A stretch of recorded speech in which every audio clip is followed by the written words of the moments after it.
श्री कृष्णचंद्र चक्रवर्ती भगवान की जय। भगवान श्री चक्रधर स्वामी की जय। ग्रंथराज श्रीमद् भगवद गीता की जय। ग्रंथराज श्रीमद् ब्रह्म विद्या शास्त्र की जय। भगवान श्री चक्रधर स्वामी की जय। सब भक्तों को जय श्री कृष्ण, जय श्री चक्रधर, दंडवत प्रणाम। जो भी हम यहाँ पर जो भगवान का जो सत्संग या प्रवचन होता है उसको रिकॉर्ड करके एक श्री कृष्ण परम धाम मंदिर के नाम से यूट्यूब चैनल है उस पर डाल देते हैं, ताकि जो लोग नहीं आ सकते या जो किसी भी कारण से व्यस्त हैं वो घर में बैठ के इसको देख सकें। ठीक है, वो सबके लिए उपलब्ध है।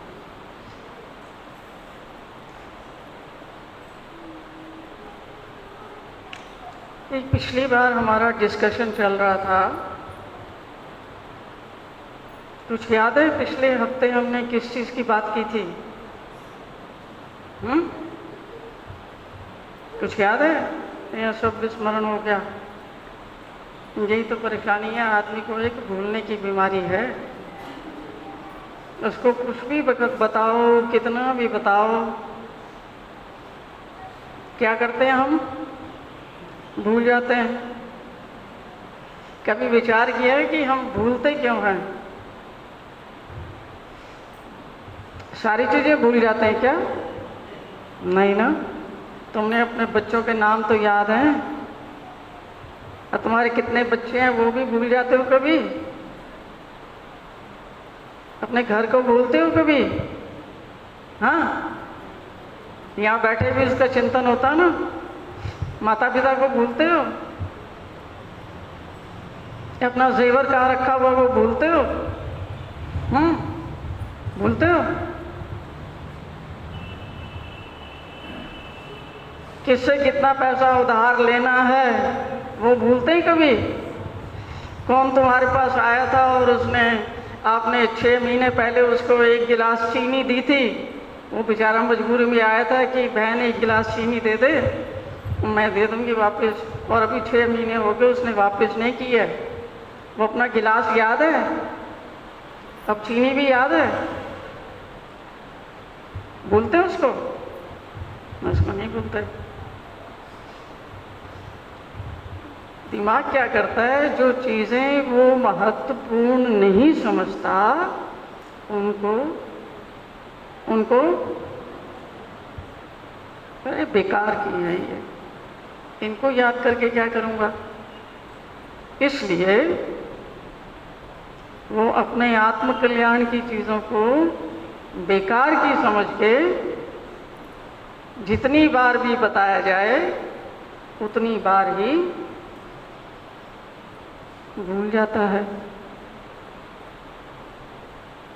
हाँ, मंदिर में आके किसने मुझे क्या कहा और किसने मुझे 6 महीने पहले क्या कहा था या 15 साल पहले क्या कहा था, उसको भी भूल जाता है क्या?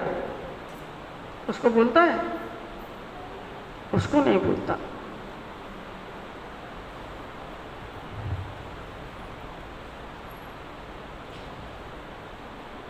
किसने मेरा कभी अपमान किया था, किसने मेरे पर कभी गुस्सा किया था, किसने मुझे जोर से बोल दिया था, किसने मेरे को कुछ कहा था, ये बातें भी भूल जाता है क्या? हैं जी? घर में जो रिश्तेदार हैं उनसे कभी कोई बात हो गई, उसको 20 साल बीत गए कि फलां व्यक्ति की शादी में मैं गया था और वहाँ पर इसने मुझे ऐसे बोला था। भूल जाते हैं उसको? भूलते हैं कभी? उनको कभी माफ करते हैं ऐसे लोगों को? कभी ऐसा कहते हैं जाने दो, छोड़ो परे, कोई बात नहीं? कभी कहते हैं ऐसा?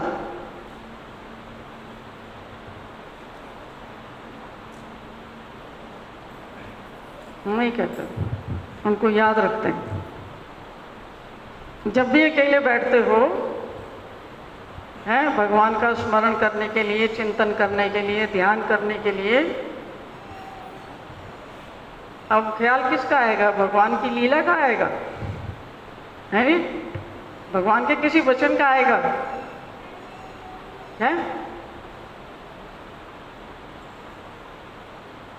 भगवान की कोई लीला याद आएगी? आ सकती है? नहीं आएगी। किसका चिंतन आएगा? वही जो चीजें जो तुमने अपने अंतःकरण में गहराई में बिठा रखी हैं, उनका चिंतन आएगा। वो सब चीजें सामने आएंगी।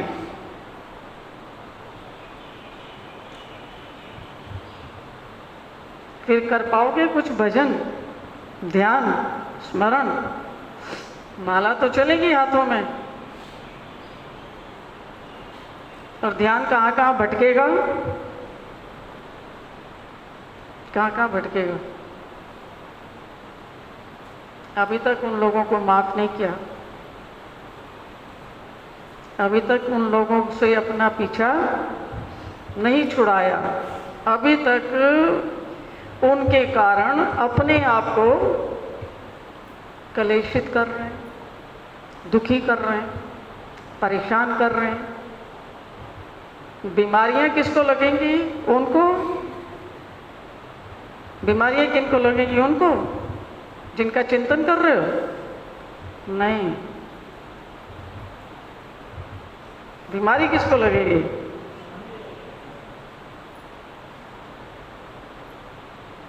भूख लगेगी? पराठे या कचौड़ी या पूड़ी या पकौड़े खाने को मन करेगा?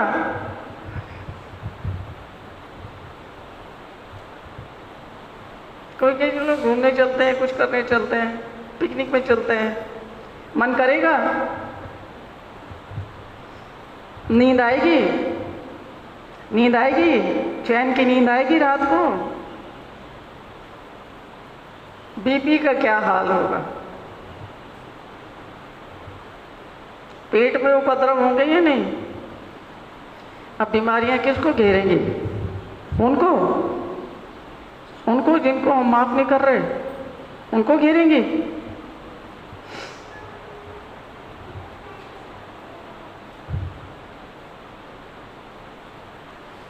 तो अगर उनको माफ कर दिया जाए तो हम माफ करने के लिए तैयार होते हैं? नहीं। उनको तो मरते दम तक ना उनको माफ नहीं कर सकता, क्योंकि तुम्हें पता ही नहीं है कि उसने मुझे कितना सताया, कितना दुखी किया, कितना परेशान किया। मैं उनको माफ नहीं कर सकता।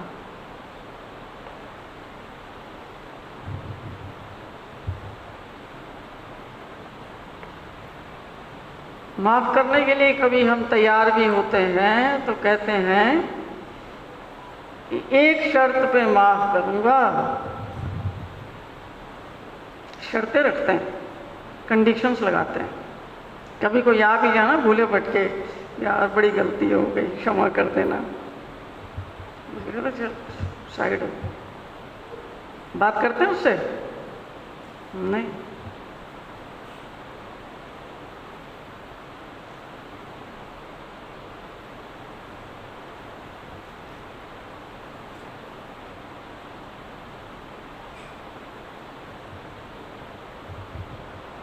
माफ करेंगे पर कंडीशन पे माफ करेंगे। मतलब हमारा पैर जो है ऊपर रहना चाहिए, कि वो हमारे पास आके अपनी नाक रगड़े और कहे कि मेरे से गलती हो गई। तो हम विचार करेंगे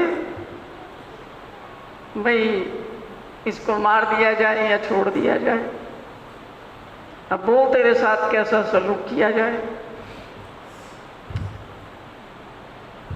ये कौन हमसे करवाता है ऐसे काम? हम करना चाहते हैं क्या?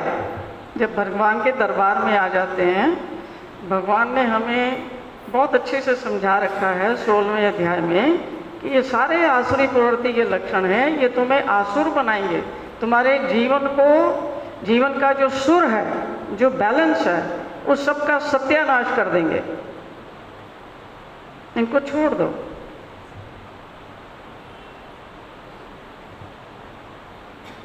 हम छोड़ना चाहते भी हैं, क्योंकि हर एक आदमी सुख भी चाहता है, शांति भी चाहता है, लेकिन क्या छोड़ पाते हैं? कौन करता है मजबूर अंदर? कौन है? हमारा अहंकार। वो कहता है मर जाना है, लेकिन इसको कभी भी क्षमा नहीं करना। और मैं मरने लगूँ ना, जब मरने का भी मेरा टाइम आ जाए तो भी इसको मेरे शव के पास आने नहीं देना। इतनी खुंदक। अब उस खुंदक के साथ मर जाओगे, कहानी खत्म हो जाएगी तुम्हारी और उसकी। ये शरीर जाने से कहानियां खत्म हो जाती हैं, कर्मों के लेखे जोखे खत्म हो जाते हैं। अब क्या होगा? अब वो ही जीव आपके घर में आपकी संतान बन के आएगा, आपका पति बन के आएगा, आपकी पत्नी बन के आएगा, आपकी बेटी बन के आएगा। तब क्या करोगे? तब तो मुंह रोज ही देखना पड़ेगा, तब तो बातचीत भी रोज करनी पड़ेगी। तब क्या करोगे? तब कहाँ जाओगे भाग के?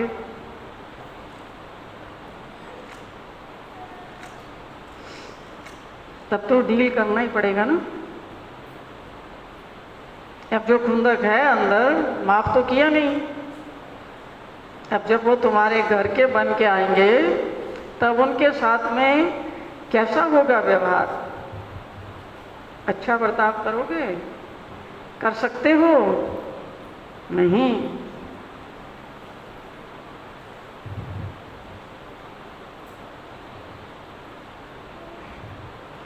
ये क्या चल रहा है कि हर व्यक्ति अपने अपने ऋण को उतारने का प्रयास कर रहा है। इनमें से कोई भी हमारा सगा है क्या? कोई भी हमारा सगा है? पति हो, पत्नी हो, बच्चे हो, माँ हो, बाप हो, भाई हो, बहन हो, पुत्र हो, पुत्री हो, मासी हो, चाची हो, बुआ हो, कोई भी हो, कोई भी हमारा सगा है? सगा समझते हैं? सगा अपना है कोई भी? एक भी? इसलिए भगवान कहते हैं कि जितने भी तुम्हारे साथ संबंध हैं लोगों के, ये सब देवता के संपादकत्व से ये सारे रिश्ते बने हैं।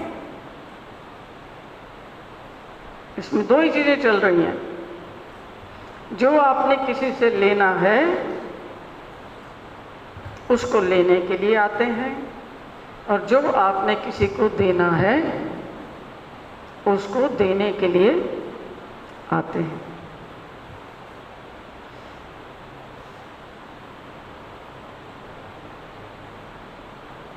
जो धरती पर पैदा हुए हैं मनुष्य, उनके दो प्रकार के कर्म हैं। कुछ कर्म हमने अच्छे भी किए हैं और कुछ कर्म हमने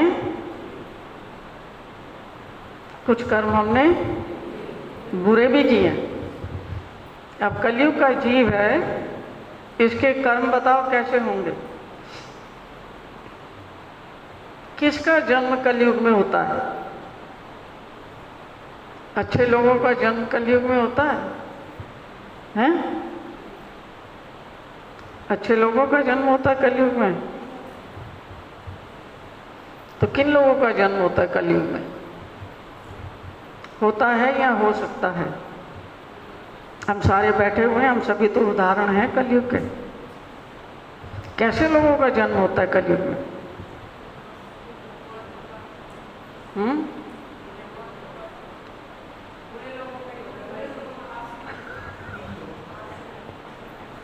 ले ले माइक ले। ये माइक देना है इसमें, देवेंद्र एक माइक ले ले।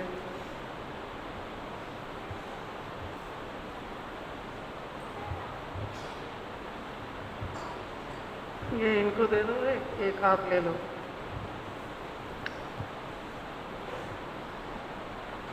ये वाला आप ले लो, यही बैठ जाओ। कैसे लोगों का जन्म होता है कलयुग में? दंडवत प्रणाम भाई जी। हैं? दंडवत प्रणाम भाई जी। बुरे लोगों का ही होता है भाई जी। नहीं, लोग कोई नहीं बुरे होते भाई जी, जो ईश्वर की आज्ञा अनुसार, लोग सारे बहुत अच्छे हैं। गुरु भाई जी जो ईश्वर की आज्ञा पालन नहीं करते, हैं? जो गुरु भाई जी भगवान के अनुसार आज्ञा पालन नहीं करते। हाँ।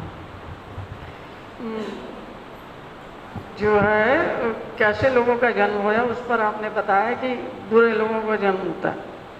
तो एक्चुअली बुरा तो कोई भी नहीं है,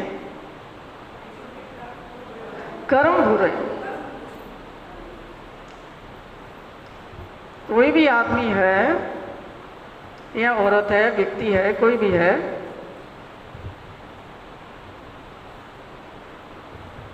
कोशिश करके उसकी सच्चाई को पहले देखना चाहिए। सच्चाई क्या है कि व्यक्ति अलग है और व्यक्ति के कर्म अलग हैं। कर्म वो चीज़ है जो वो व्यक्ति करता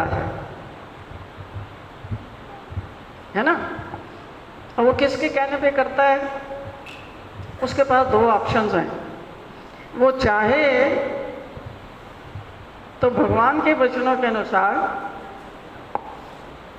भगवान की प्रेरणा को लेके उनके के अनुसार कर सकता है, और चाहे तो अपने मन और बुद्धि के अधीन होकर कर्म कर सकता है। अपनी इच्छा से, अपने मन से जो भी अलाप शलाप करना चाहे वो भी कर सकता है। दोनों कर सकता है ना? उसमें भगवान ने जीव को पूरी स्वतंत्रता दे रखी है कि जीव इस मामले में पूर्ण रूप से स्वतंत्र है। वो चाहे तो अपनी मर्जी लगा सकता है और चाहे तो भगवान के वचन को आगे रख के अपना निर्वाह कर सकता है जीवन का। दो ऑप्शंस है ना? तो जो वो करता है वो उस व्यक्ति से अलग है। ये व्यक्ति कर जरूर रहा है पर वो व्यक्ति एक अलग चीज है। उसके भीतर रहने वाली आत्मा, जो सबके भीतर रहने वाली आत्मा है, वो सबके अंदर जो विराजमान है वो एकदम निर्दोष है। पूछो वो निर्दोष क्यों है? क्यों है भाई जी? क्योंकि परमेश्वर भी निर्दोष है और आत्मा भी निर्दोष है। हाँ, परमेश्वर भी निर्दोष है और आत्मा भी निर्दोष है। दूसरा आप ये कह सकते हैं कि आत्मा तो केवल है, वो ना कुछ करती है, ना वो खाती है, ना वो पीती है, ना वो सोती है, ना वो लेती है, ना वो देती है। वो कुछ भी नहीं करती, अकर्ता है। और परमेश्वर भी अकर्ता है।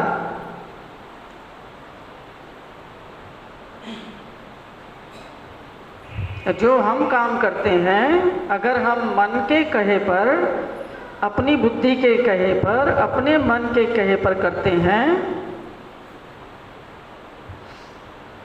तो वो जो हमारा आचरण है वो हमारी आत्मा से बिल्कुल अलग है। अलग है। इसलिए व्यक्ति कोई भी कभी भी बुरा नहीं होता। अच्छे बुरे क्या होते हैं? उसके कर्म होते हैं, काम होते हैं जो वो कर्म करता है। जो उसका उठना, बैठना, बोलना, चालना, देखना, लेना, देना, सोचना, विचारना, महसूस करना, उसके विचार, उसकी भावनाएं और उसके कार्य, ये सब जो हैं ये अलग अलग हैं। इसके कारण ही कोई अच्छा है और कोई बुरा है। जो लोगों का बलात्कार कर रहा है, लोगों के ऊपर अत्याचार कर रहा है, मार रहा है, लूटपाट कर रहा है, हम उसको कहते हैं कि बहुत बुरा इंसान है। वो इंसान बुरा नहीं है, उसके काम बुरे हैं।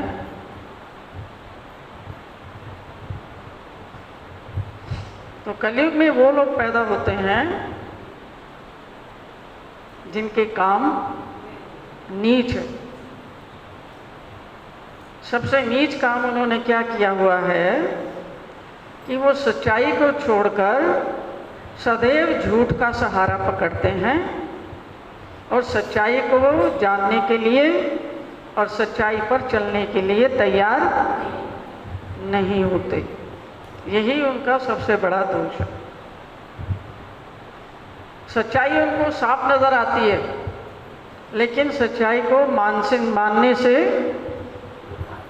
इनकार करते। जब सच्चाई को मानेंगे ही नहीं तो उसके ऊपर चलेंगे, चल सकते हैं? चलने का प्रश्न ही नहीं है। इसलिए उनके कर्म गंदे। यही बात जो भगवान के ज्ञान की जो हम अब पढ़ते हैं गीता में और ब्रह्म विद्या में, यही बात भगवान ने हमें सतयुग में भी बताई थी। तब भी हम पैदा हुए थे, तब भी उन्होंने प्यार से समझाया था कि बेटा इस सच्चाई को जान लो, इस रास्ते पर चलो, इसमें तुम्हारा कल्याण है। 1,00,000 वर्ष की हमारी आयु थी उस समय। अब तुम सोचो कि जिस व्यक्ति की आयु 1,00,000 वर्ष है उसका शरीर कैसा होगा, कैसा होगा उसका शरीर? हमारे जैसा घटिया जो 100 साल भी सहन नहीं कर सकता, हर आए दिन बीमार रहता है। कभी इसको ये परेशानी है, कभी वो परेशानी है, कभी इसने घेर लिया, कभी उसने घेर लिया, कभी साला सिर में दर्द है, कभी पेट में दर्द है, कभी पता नहीं कौन कौन सी इसको इल्लतें लगी पड़ी हैं, बीमारियां लगी पड़ी हैं, टेंशन खाए जा रही हैं। ऐसा था वो व्यक्ति। इस शरीर को इमेजिन करो, कल्पना करो कि आपका शरीर 1,00,000 वर्ष तक बगैर किसी परेशानी के जी सकता है, और उसमें ऐसा भी नहीं था कि आप 1 दिन पहले मर जाओगे या 1 घंटा पहले मर जाओगे। कब मरोगे? पूरे 1,00,000 वर्ष का जीवन जीने के बाद ही मरोगे। अब 1,00,000 वर्ष कितना समय होता है? कितना समय होता है? हमने मानी क्या भगवान की बात है? मानी क्या? उन्होंने एक बार नहीं, सतयुग की आयु है 32 लाख वर्ष। हमें 32 बार जन्म मिला वहां। कितनी बार? 32 बार। और कितनी आयु? 1-1 लाख वर्ष की आयु। मैं आपको अपनी हिस्ट्री बता रही हूँ सबकी, कि 32 बार हम लोग पैदा हो चुके हैं सतयुग में, और 32 लाख वर्ष तक 1-1 लाख वर्ष की आयु देके भगवान ने हमारे साथ प्रयत्न किया है। किस लिए? कि सच्चाई को पहचान लो और झूठ का सहारा छोड़ दो। अगर हमने उनकी बात मान ली होती, आप क्या सोचते हैं हमने कभी उनकी बात मानी 32 साल में एक बार? नहीं मानी। उसका प्रमाण क्या है कि अगर तब मान ली होती तो अब यहाँ धक्के खाने के लिए पैदा होने चाहिए थे।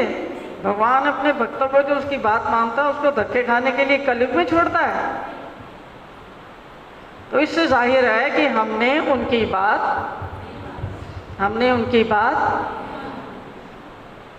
32 लाख वर्षों तक हमने उनकी बात नहीं मानी। उन्होंने कहा कोई बात नहीं, अगला युग आता है उसमें फिर ट्राई करते हैं।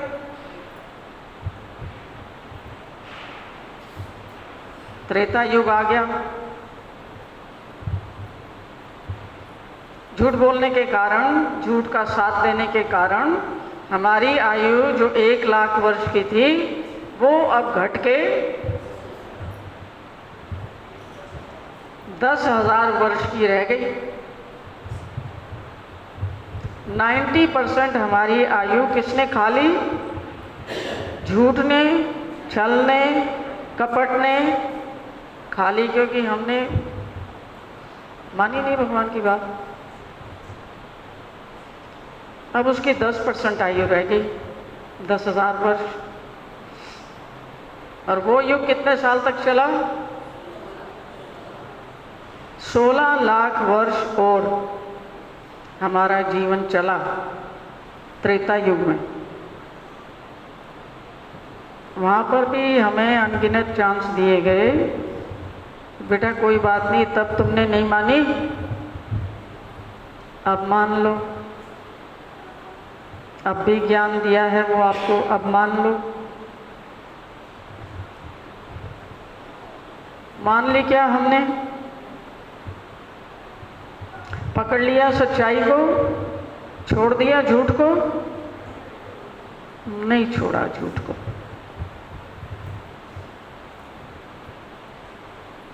तब भी दयालु परमेश्वर हमारे साथ प्रयत्न कर रहा है। वो पूरा युग बीत गया और उसके बाद में द्वापर आ गया। त्रेता युग में श्री दत्तात्रेय प्रभु आए और द्वापर युग में, अब द्वापर युग आ गया तो उसमें श्री कृष्ण भगवान आए। यही गीता हमने द्वापर में भी पढ़ी थी, सुनी थी। भगवान साक्षात अवतार लेके आए थे, खूब समझाया कि बेटा सच्चाई को पकड़ लो और झूठ का सहारा छोड़ दो, सत्य के मार्ग पर चलो। तब क्या हमने उनकी बात मान ली? कैसे पता लगता है कि नहीं मानी? एक कलयुग में धक्के खा रहे हैं, मान ली होती तो ये धक्के खाने के लिए छोड़ते वो? अला रोटी कपड़े मकान के लिए मोहताज हो रहे हैं। कभी ये आके झिड़क जाता है, कभी वो मारता है, कभी बॉस की सुनते हैं, कभी पति की सुनते हैं, कभी पत्नी की सुनते हैं, कभी घर वालों की किचकिच चिड़चिड़ सुनते हैं सारा दिन। ये ऐसा होता है भगवान का भक्त जो उसकी बात मानता है? ऐसा होता है जी? ऐसा होता है? ऐसा होता है? ये परिणाम मिलता है भक्तों ने का? नहीं। तो हमने तब भी उनकी भक्ति नहीं की, उनकी बात नहीं मानी। अभी भी भगवान दयालु परमेश्वर दया और कृपा करने के लिए आतुर हैं, इसलिए उनको आर्तदानी कहते हैं। अब उन्होंने कलयुग में हमें फिर से जन्म दिया। त्रेता में आयु थी 1000 साल की, वो भी हमने सब गंवा दी। हष्टपुष्ट शरीर थे, 15-20 फुट लंबे चौड़े ऊंचे, 1000 वर्षों तक जीवित रहने वाले, उसका भी हमने सत्यानाश कर दिया। अब झूठ बोल बोल के अपनी हालत कर ली कि अब गिट्ठे बोने पैदा हो गए सारे। कोई 4 फुट का है, कोई 5 फुट का है, कोई 2 फुट का है, कोई पता नहीं 5 फुट का है, कोई 6 फुट का है। धक्के खा रहे हैं बीमारी से, झिड़के खा रहे हैं, रोज़ घर में झिड़के पड़ती है। बचपन में भाई और माता पिता की सहते हैं, बड़े होकर पति पत्नी की सहते हैं, और बड़े हो जाते हैं पता नहीं किस किस की सहन करते हैं। झिड़के खाते रहते हैं सारा टाइम। अत्याचार, अब्यूज़ सब सहन करते रहते हैं। वर्बल अब्यूज़ है, सब प्रकार की हरासमेंट, सब कुछ सहन करते हैं। लेकिन इतना होने पर भी और सच्चाई का पता होने पर भी क्या सच्चाई को पकड़ते हैं?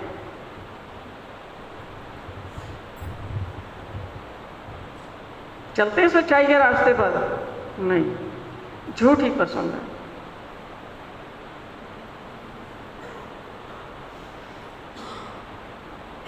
तो इसलिए हमारा जो पुराना इतिहास है कि हमने कभी भी भगवान की बात को पता होते हुए भी कभी भी उनकी बात को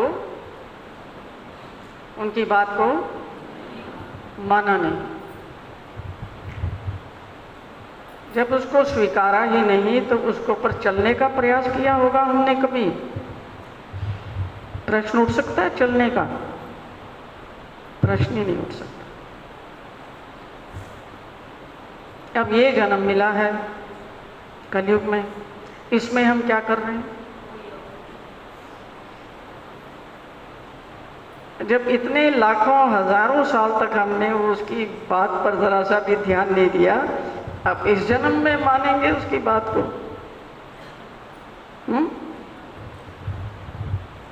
चलेंगे उसके रास्ते पर?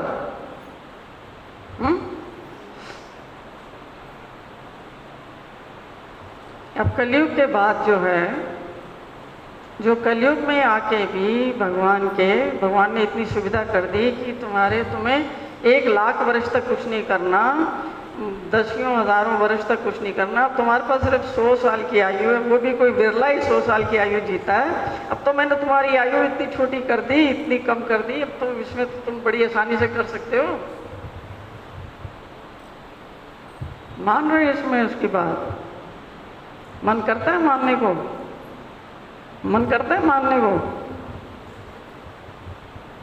मन क्या करता है? मन का रस तो संसार में है। मन को तो विषय भोग चाहिए, इसलिए कलयुग के जीव का नाम रख दिया, शास्त्र में रखा है कि कलयुग के जीव को विषय राम कहते हैं। जो सतयुग का जीव था उसका नाम था आत्माराम, वो आत्मा में मस्त रहता था।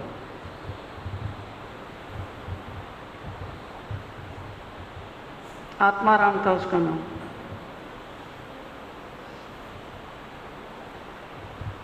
और त्रेता के जीव का नाम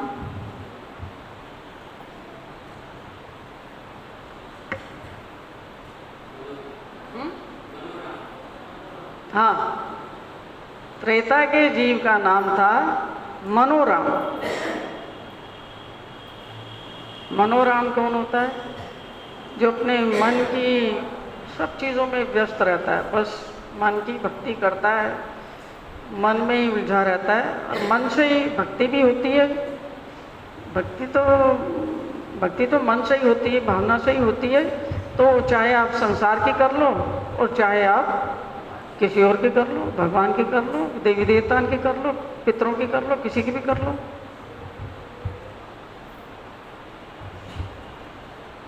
त्रेता युग में ही राजा रामचंद्र हुए थे, जिनकी भक्ति लक्ष्मण ने की थी, जिसका उदाहरण है वेदों पुराणों में उपनिषदों में कि कैसे लक्ष्मण एक रामचंद्र जी के विशेष प्रकार के श्रेष्ठ भक्त थे। तो भक्ति मन से होती है, मन से अपने इष्ट का चिंतन करना होता है।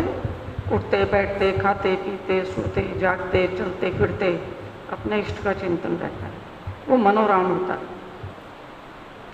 अब उठते बैठते, चलते फिरते, सोते जागते हम विषय भोगों का भी चिंतन कर सकते हैं और अच्छी चीज़ का भी चिंतन कर सकते हैं। वो तो हमारे ऊपर है कौन सा विषय हम पकड़ें। उसके बाद में जो द्वापर का मनुष्य था जीव, उसका क्या नाम रखा गया? उसका नाम रखते हैं इंद्रिय राम। इंद्रियां पता है कौन सी होती हैं? आँख, नाक, कान, जीवा, त्वचा और जो नीचे के 2 केंद्र हैं। इंद्रिय राम क्या करता है? इंद्रियों के विषयों में लीन रहता है।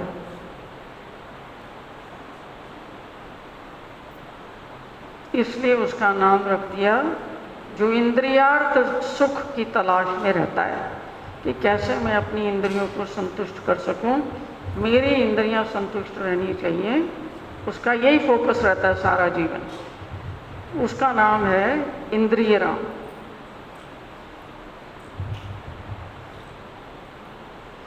अब और गिरावट हो गई तो कलयुग आ गया। अब कलयुग का जो जीव है उसकी यथास्थिति क्या है? वो किन चीज़ों के लिए दीवाना है? विषय भोगों के लिए, विषय पदार्थों के लिए। उसको धन चाहिए, गाड़ी चाहिए, मोटर चाहिए, बंगला चाहिए, मकान चाहिए, प्रतिष्ठा चाहिए, सारे विषय भोग चाहिए, सारे सुख के साधन चाहिए। वो एक ही काम कर रहा है, सुख के साधनों को बटोरने का प्रयास कर रहा है। वो दिन रात सोते जागते असंख्यात चिंताओं के जाल में घिरा हुआ उसी के लिए बेचैन है। मिल जाते हैं उसको सब साधन,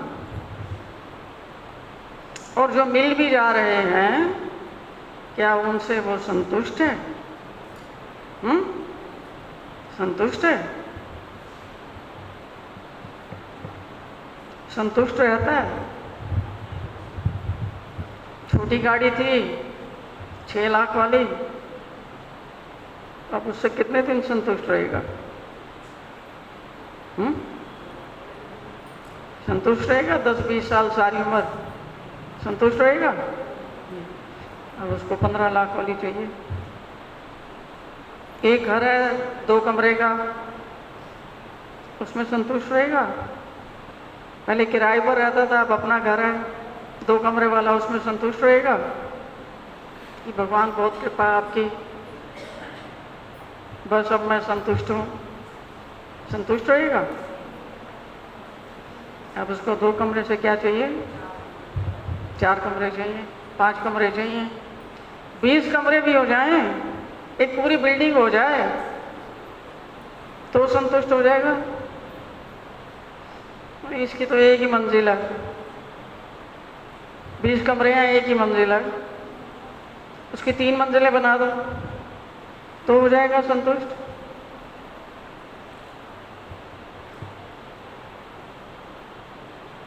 ये है हाल। ऐसी मानसिक अवस्था होते हुए मुझे बताओ, सत्य को स्वीकार करोगे? मानोगे भगवान की बात? मान सकते हो? नहीं मान सकते तो अपने आप को धोखा देते हो। मंदिरों, आश्रमों, मठों में जाते हो, ड्रामेबाजी करते हो, बाहरी क्रियाओं से, कर्मकांड से अपने आप को खुश करने का प्रयास करते हो, लेकिन भीतर में क्या ठान रखा है?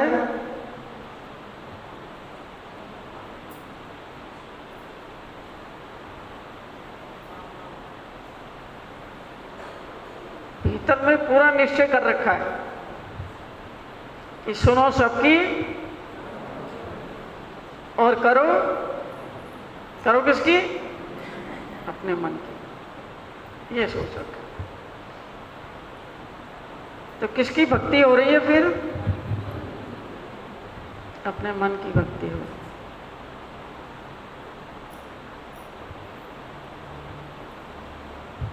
भक्ति भी तब करेंगे जब लोग हमारे कहे अनुसार चलें, तब करेंगे हम। जब हमें भगवान के वचनों के अनुसार चलने को कहें तो हम ऐसी भक्ति नहीं करेंगे, और जो आपको रास्ता बताएगा उसके ऊपर ही दोषारोपण करेंगे। ये है हमारा। इसलिए ऐसी परिस्थिति में कोई भी आपको सच्चाई का रास्ता बताएगा? कोई भी बताएगा? जिसने जूते खाने हो वही बताएगा, जिसको तुमसे गालियां खानी हो वही बताएगा।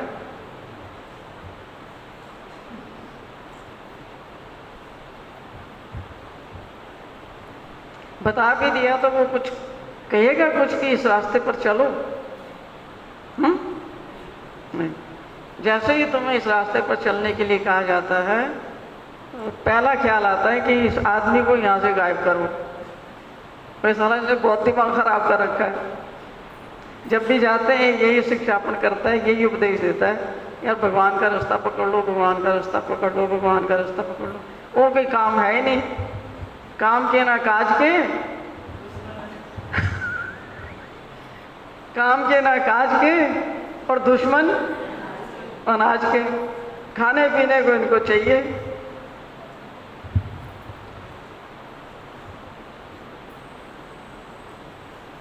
ये हालत है कलयुग की। इसलिए कोई भी सच्चाई को बता के राजी नहीं है।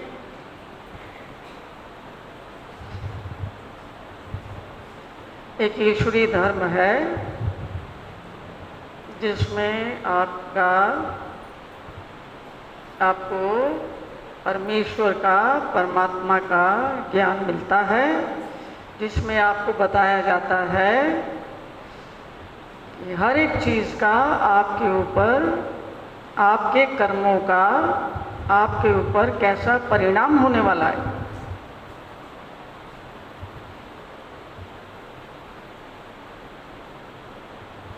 और कैसे आप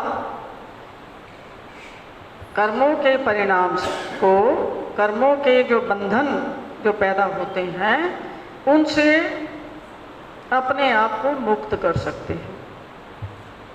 जब कोई कर्मों का बंधन ही नहीं रहेगा, जब कोई कर्म ही नहीं रहेगा भोगने के लिए, तो फिर हमें क्या पृथ्वी पे आना पड़ेगा? फिर हमारे कर्म ही तो हैं जिसके कारण हमें आना पड़ता है, जबरन आना पड़ता है। तो जो ईश्वरीय धर्म का मार्ग है वो आपके कर्म बंधनों को तोड़ने का मार्ग है। वो आपको बताता है कि कैसे आप कर्म करें, किस चतुराई से आप कर्म करें ताकि कर्मों के बंधनों से ही छूट जाएं। और उसमें अच्छे कर्म भी आते हैं और बुरे कर्म भी आते हैं। बुरे कर्मों के कारण हमें नरकों की प्राप्ति होती है, दुख की प्राप्ति होती है, संताप की प्राप्ति होती है। और अच्छे कर्मों के कारण हमें यहाँ पर सुख मिलता है, आगे भी सुख मिलता है, स्वर्ग लोकों तक जाते हैं और लोकों तक जाते हैं। लेकिन अच्छे और बुरे कर्मों के दायरे में जब तक हम हैं तब तक हमारे ऊपर कर्मों का बंधन तो चालू ही है। ताकि अच्छे करोगे तो ये आना पड़ेगा, बुरे करोगे तो भी आना पड़ेगा। देवता लोकों में चले जाओगे थोड़े समय के लिए, लेकिन कोई भी देवता का जो लोक है वो परमानेंट आपके रहने का स्थान नहीं है। देवताओं के लोकों में हमें तभी तक रखा जाता है जब तक हमारे पुण्य हैं, और जैसे ही हमारे पुण्य समाप्त होते हैं उसके बाद हमें वापस कहाँ फेंका जाता है? मृत्यु लोक में आना पड़ता है। भगवान श्री कृष्ण ने बताया है गीता में कि या ब्रह्म भुवना लोका पुनरावर्तिनो अर्जुन मामुपेते तु कौन्तेय पुनर्जन्म न विद्यते। कि ब्रह्म लोक पर्यंत किसी भी लोक में जाओगे आप अपने पुण्य कर्मों के प्रभाव से, जब तक आपके पुण्य कर्म है तब तक आपको वहाँ रखा जाएगा। और जैसे ही आपके पुण्य क्षीण होते हैं तब आपको मृत्यु लोक में वापस भेजा जाएगा। आपका जो बीज है, संस्कारों का जो बीज है, उस बीज का नाश नहीं होता। उस बीज को ढका जाता है लेकिन वो बीज अंदर मौजूद है। जैसे ही आपके पुण्य खत्म होंगे ये बीज आपको दोबारा फिर मृत्यु लोक में कर्मों के अनुरूप प्राप्त योनि में डालेगा। और ऐसे आपकी जीवन यात्रा अखंड रूप से चलती रहेगी, आना और जाना। और जब तक हम अपने मन के कहे पर चलते हैं, ये भगवान का निर्णय है कि आपको जीवन में ना तो सुख मिल सकता है, ना शांति मिल सकती है, ना आनंद की प्राप्ति हो सकती है, और ना ही आपके किसी कार्य की सिद्धि होगी। लेकिन इतना होने पर भी हम बात किसकी सुनते हैं? अपने मन की बात सुनते हैं। यही हमारे दुखों का मूल कारण। भगवान कहते हैं कि मेरे रास्ते पर चल पड़ो और मेरी गारंटी है जिस दिन भी तुमने मुझे समर्पित कर दिया अपने आप को, सब कुछ छोड़ के मेरी शरण ग्रहण कर ली, यानी कि अपने अंतःकरण में मुझे बिठा लिया और सब कुछ मेरे ऊपर छोड़ दिया, पूर्ण रूप से समर्पित हो गए, तो तुम्हारे जीवन में उसी क्षण से सुख भी आएगा, शांति भी आएगी, आनंद भी आएगा और तुम्हारे सब कार्यों की सिद्धि मैं स्वयं करूंगा। इतना आदेश होने पर भी हम सुनते हैं उनकी बात। हमारी जो दशा है इतनी पैथेटिक और दयनीय दशा है कि हम अभी अपने लाभ और हानि के बारे में विचार नहीं कर पा रहे। हमें यही नहीं पता है कि किस चीज़ में हमारी भलाई है। हम चल रहे हैं अपने मन के कहने पर। जिस चीज़ में हमारा मन संतुष्ट है, जिस चीज़ में हमारी इंद्रियां संतुष्ट हैं, जिस चीज़ में हमारे अहंकार की पुष्टि होती है और अपनी ही कमजोरियों के कारण ममता है, मोह है, अज्ञान है और संसार को प्राप्त करने का रस और अभिमान, ये चीज़ें जो हैं ये हमें भगवान की शरण में जाने नहीं देती। तो फिर ये बातें तो ठीक हैं, सुनने के लिए ठीक है, सारे धर्मशास्त्री तो कहते हैं। कथाओं में जाओ, कथाओं में जाते हैं, बड़ी बड़ी कथाओं में, बड़े बड़े प्रवचनों में, बड़ी बड़ी पोथियों के मंडल में बड़ा बड़ा हिसाब किताब रखते हैं, हजारों लाखों करोड़ों रुपए खर्च होते हैं।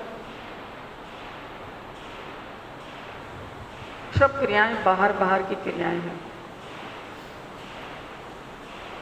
भगवान क्या कह रहे हैं? अपनी अंतर आत्मा से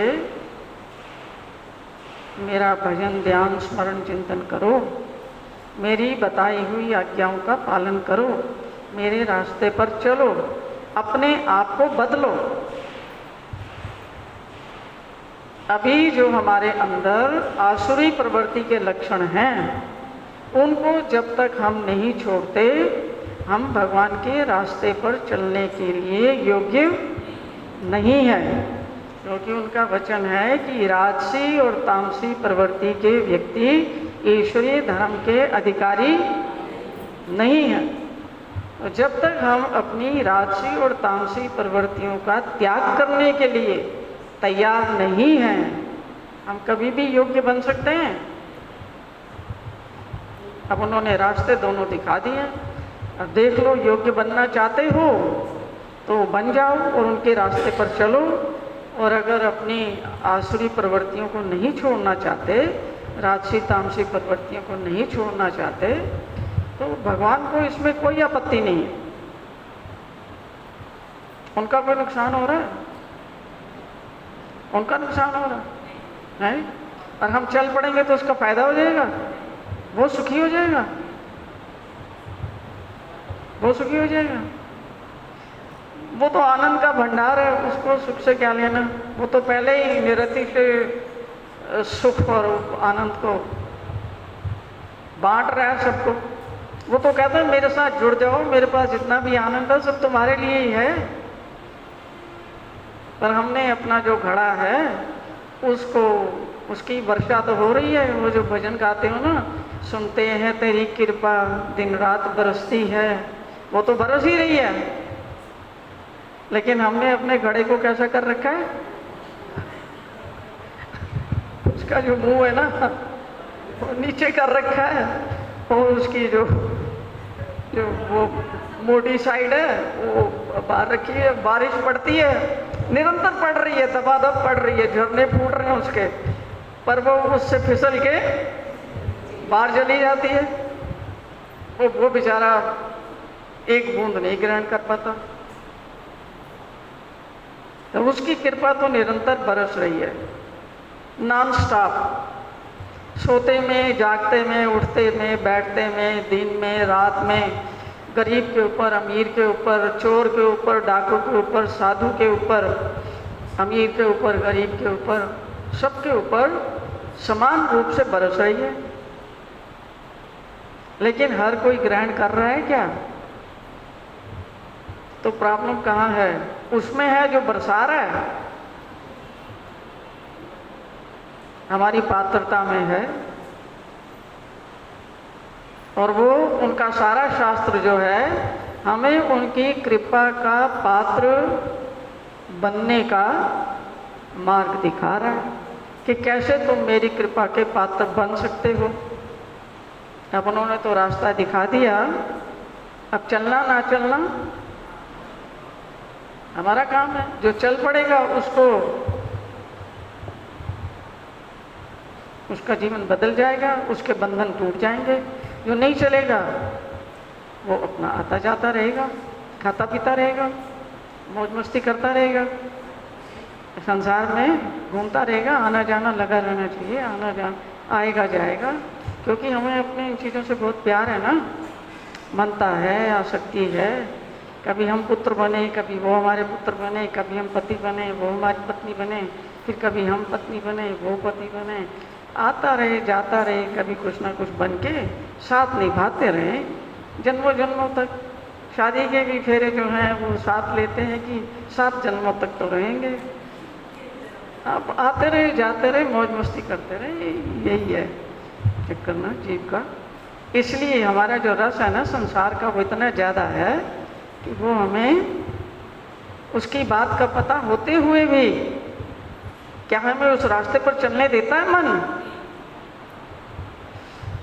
अब ये आपने देखना है कि आप अपने मन को कैसे समझाएंगे और कैसे रास्ता बनाएंगे। इसी रास्ते में भी चलेंगे तो भगवान को तो कोई चिंता है ही नहीं। तो रास्ता बता रहे हैं, बेटा मेरे पास इतना आनंद है, मैंने सब तुम्हारे लिए रखा हुआ है, आ जाओ मेरे साथ जुड़ जाओ। अब जुड़ कौन नहीं रहा? हम ही नहीं जुड़ रहे ना। तो यही बताना था आपको कि उसका प्रयास करें, उसका प्रयत्न करें, जितना हो सके अपने आप को ईश्वर के साथ जोड़ने का प्रयास करें। प्रत्येक क्षण उनसे जुड़े रहें। वो आपके भीतर भी हैं, आपके बाहर भी हैं। बाहर भी आपके पास उनकी गीता है, उनसे जुड़ें। भीतर भी आपके वही हैं। इसका प्रमाण ये है, इसकी बेस ये है कि भगवान ने गीता में कहा है कि सारे ब्रह्मांडों में, अनंत ब्रह्मांडों में कोई भी ऐसी जगह नहीं है जहाँ पर मैं उपस्थित नहीं हूँ। सभी जगह हूँ। अब उसको महसूस करना, उसका अनुभव करना तो हमारा काम है ना।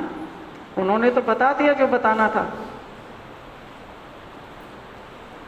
अनुभव करोगे, एहसास करोगे, उसके गुणों से जुड़ोगे तो तुम्हारे जीवन में सुख भी आएगा, शांति भी आएगी, आनंद भी आएगा, जीवन ही बदल जाएगा।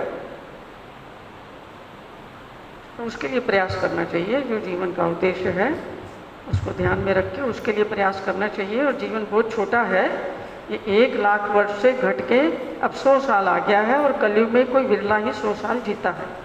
तो चेतावनी के रूप में इसको लें और अपने जीवन को सुखी करने का प्रयास करें, क्योंकि आप ही अपने दुखों का मूल कारण हैं और आपके कर्म ही आपको सुखी कर सकते हैं। हर एक व्यक्ति अपने अपने कृत कर्मों के कारण ही दुखी है, क्योंकि हीन कर्मों का परिणाम दुख है, अच्छे कर्मों का परिणाम सुख है। तो हम सभी अपने आप को ही दुखी या सुखी करते हैं। तो अगर आपकी इच्छा है सुख की, शांति की और आनंद की, तो परमेश्वर के सम्मुख हो जाओ, परमेश्वर को सब तरफ महसूस करो, वो भीतर भी हैं बाहर भी हैं, और अपने आप को बदल के उनके वचनों के अनुसार चलने का प्रयास करो। मैंने आपको प्रश्न भी बता दिए और प्रश्नों के उत्तर भी बता दिए, क्या करना है बता दिया, क्या नहीं करना है वो बता दिया, किस कारण से हम दुखी हैं, किस कारण से हम सुखी हो सकते हैं, दोनों रास्ते दिखा दिए हैं। जैसे मचान पे बैठा हुआ व्यक्ति आपको मार्ग दिखाता है, भाई इस रास्ते जाओगे तो ये तुम्हारा हर्षक होने वाला है, इसमें आपको ये प्राप्त होगा, और इस रास्ते से जाओगे तो आपको ये प्राप्त होगा, आगे ये अवेलेबल है। दोनों रास्ते आपके सामने हैं। अब जो चलने का काम है वो तो व्यक्ति को स्वयं ही करना पड़ता है ना, कोई किसी के लिए चल तो नहीं सकता ना। और जो चल आया सो फल आया। जिस रास्ते पर चलोगे उसी रास्ते के एंड में जो कुछ है उस फल की आपको प्राप्ति होनी निश्चित है। तो सोच विचार के अपना मार्ग ढूंढो और फिर अपने मार्ग को तय करो, कदम बढ़ाओ उसके ऊपर। दोनों रास्ते भगवान ने साफ बता दिए। श्री कृष्णचंद्र चक्रवर्ती भगवान की जय, भगवान श्री चक्रधर स्वामी की जय। सब लोग जो यहाँ से उठेंगे 2 प्रणाम डालेंगे, भगवान को प्रार्थना करेंगे कि भगवान जो हमने सुना है उसमें से हम कुछ अपने अंदर ग्रहण कर सकें, ऐसी कृपा करें।